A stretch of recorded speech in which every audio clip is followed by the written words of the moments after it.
keli šimtai.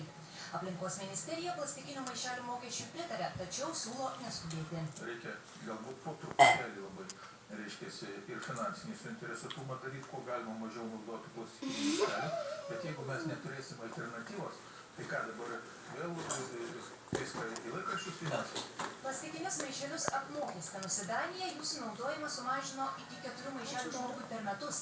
Tai mažiausias rodiklis Sąjungoje. Pasak Lietuvos prekybos įmonių asociacijos maišelių gamintojai ir taip moka pakuotės mokestį, tad įvesti papildomą esą nelogiška.